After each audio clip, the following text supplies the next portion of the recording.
Morning students, today we will start the chapter number 2, the state government. India has a federal setup which means that we have two levels of government.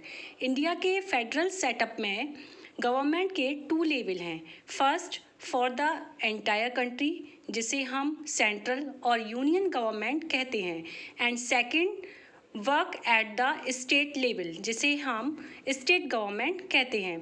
State level पर government central level के similar ही work करती है. Just as we have the president, prime minister and council of ministers working at the centre, same as we have the governor, chief minister and council of minister at the level of state. Union legislature parliament entire country के लिए laws बनाती है और state legislature अपने state के लिए laws बनाती है. The legislative assembly means Vidhan Sabha.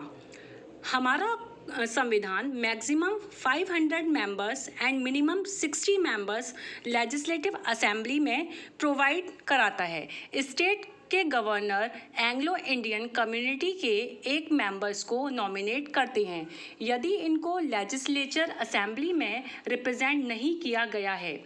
Assembly number of member state की पॉपुलेशन के प्रपोर्शन के अकॉर्डिंग पार्लियामेंट के द्वारा फिक्स की जाती है.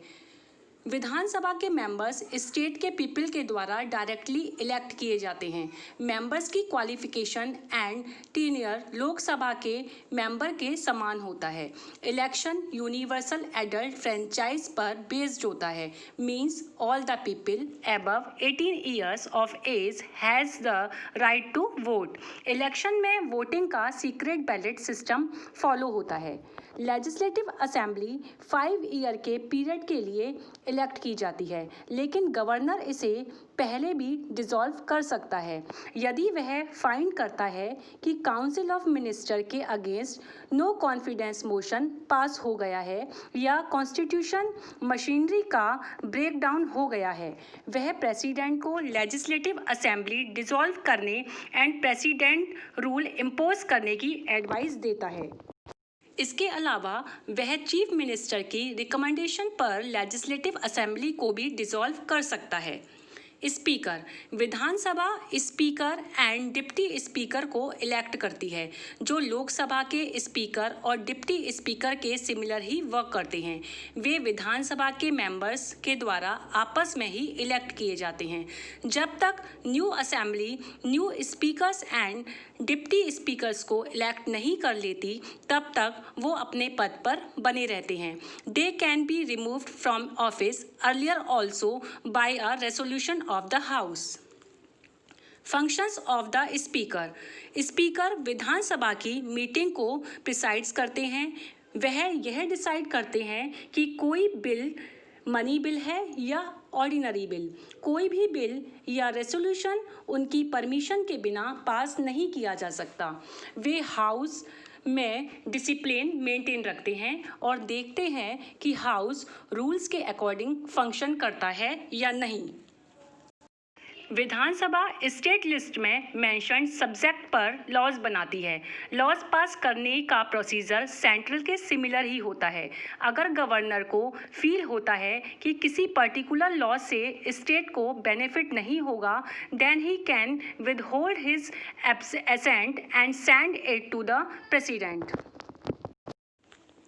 लेजिस्लेटिव काउंसिल और विधान परिषद. लेजिस्लेटिव काउंसिल को स्टेट लेजिस्लेचर का अपर हाउस भी कहा जाता है.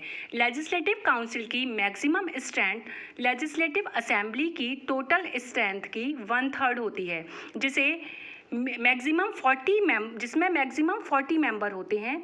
लेजिस्लेटिव काउंसिल एक परमानेंट बॉडी है जिसे डिसॉल्व नहीं किया जा सकता. इसके 1/3 मेंबर एवरी 2 ईयर में रिटायर्ड होते हैं और वैकेंट सीट के लिए इलेक्शन हेल्ड किए जाते हैं.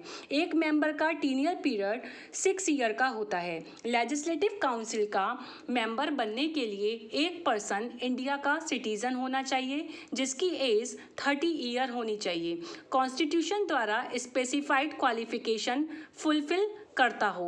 लेजिस्लेटिव असेंबली के opposite legislative council directly elected body नहीं है। इसके 1/3 मेंबर लेजिस्लेटिव असेंबली के मेंबर के द्वारा इलेक्ट किए जाते हैं और another 1/3 member local government body के मेंबर के द्वारा इलेक्ट किए जाते हैं। 1/12 of members are elected by an electorate consisting of university graduate. Another 1/12 are elected by an electorate consisting of teachers of secondary school, college and universities. Remaining 1/6 state के governor के द्वारा nominate किए जाते हैं। The member of legislative council elect a chairman and deputy chairman from amongst themselves. Legislative council के member chairman and deputy chairman को अपने में से ही elect करते हैं। chairman house में presiding officer होता है and deputy chairman chairman की absence में proceeding conduct करता है। They remain in office as long as they enjoy the confidence of the majority and can be removed from their office by a resolution passed by the majority. Legislative functions. Legislature का most important work state list में mention 66 subject and concurrent list में mention 44 subject पर laws बनाना है। Legislature government को control करती है। Chief minister remains in power so long as he enjoy majority in Vidhan Sabha. Legislature के मेंबर गवर्नमेंट की पॉलिसीज़ और उसके फंक्शंस के बारे में इंफॉर्मेशन लेने के लिए वेरियस मेथड का यूज़ करते हैं।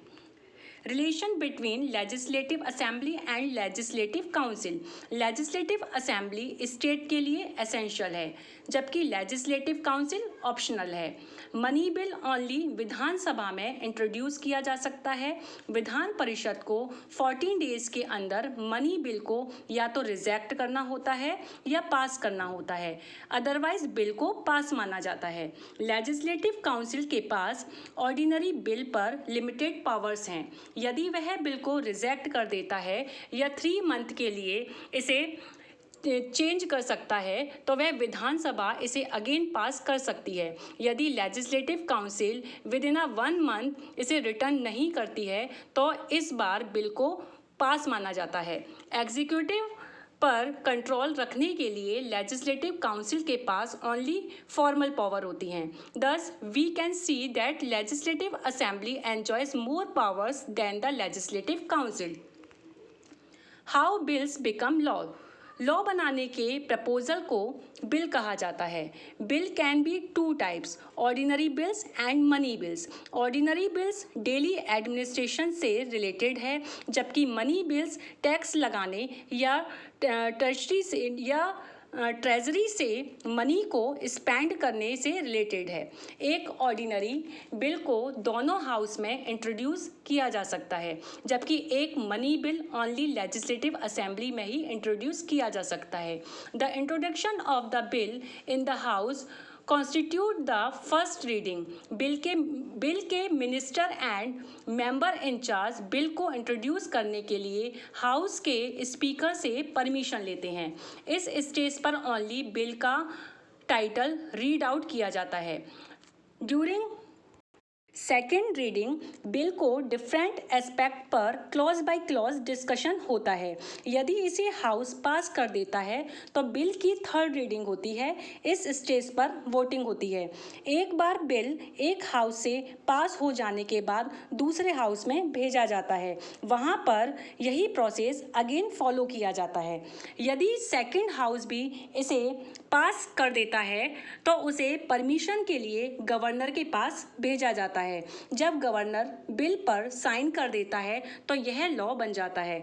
गवर्नमेंट के पास बिल को रिसीव करने के बाद 2 ऑप्शन होते हैं। फर्स्ट ऑप्शन, वह बिल को वापस लेजिस्लेचर के पास भेज सकता है विद हिज रिकमेंडेशन, बट यदि हाउस बिल को अगेन पास कर देता है the governor has to sign it.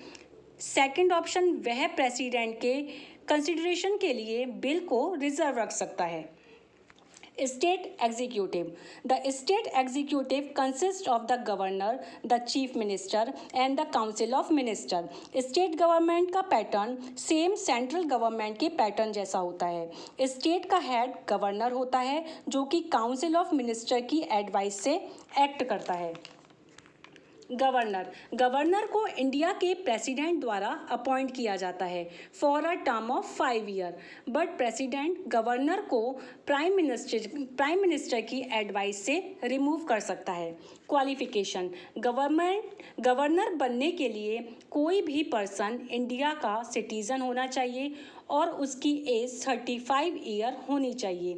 यदि वह पार्लियामेंट या स्टेट लेजिस्लेचर का मेंबर है तो उसे गवर्नर की पोस्ट मिलने से के बाद रिज़ाइन देना होता है। He can not hold office of profit under the government.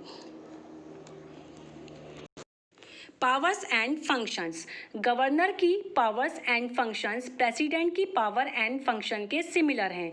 Governor president के प्रति आंसरेबल होता है और मैनी ओकेजन पर प्रेसिडेंट के ऑर्डर को एग्जीक्यूट करता है।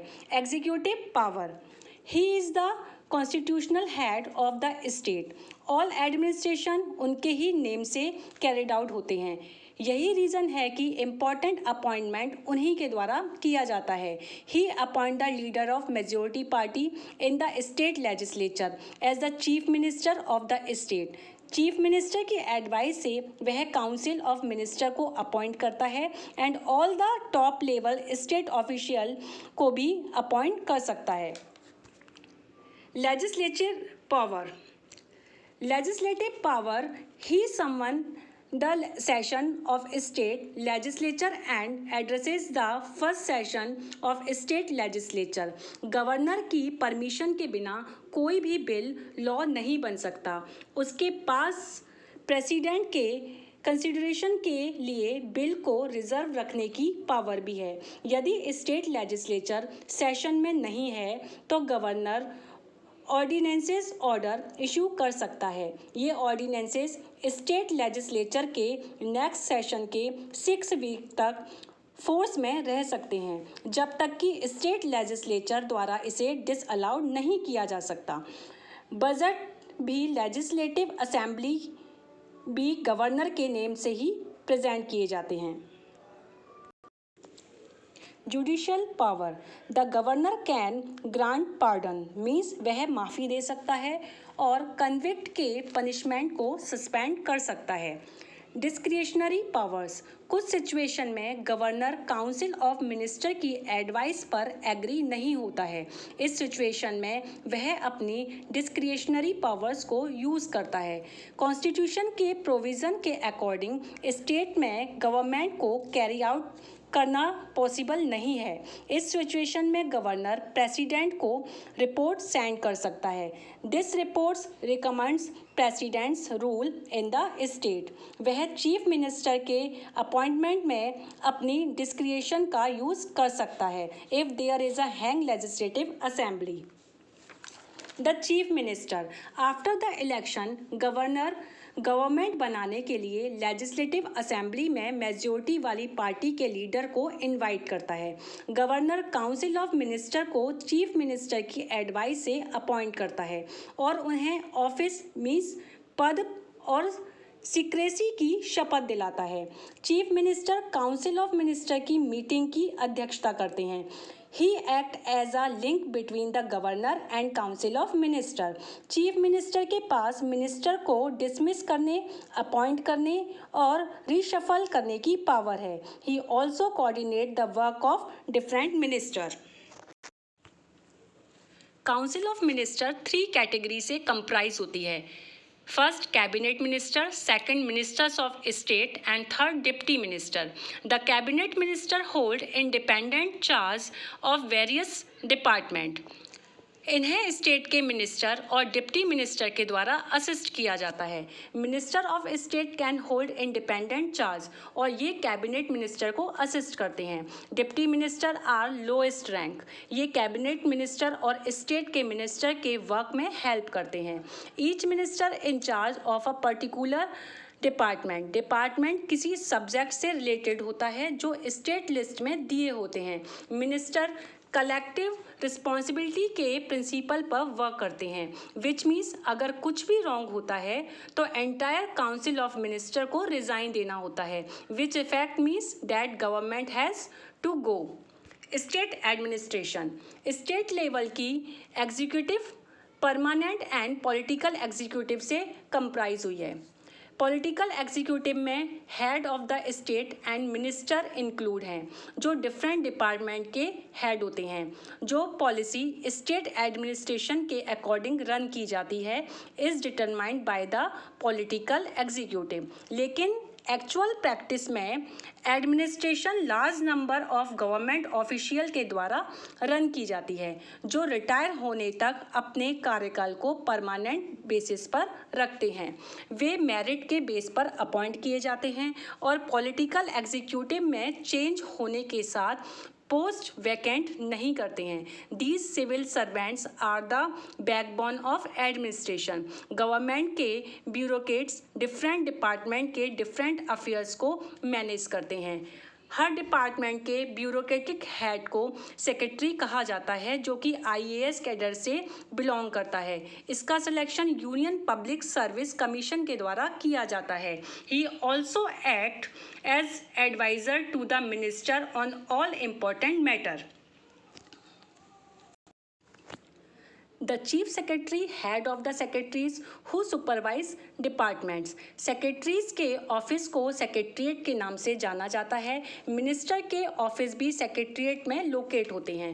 There is hierarchical system from minister to the secretary and to another official concern. This system is called bureaucracy. और ब्यूरोक्रेट्स को पब्लिक सर्वेंट कहा जाता है। They serve the people. Thank you.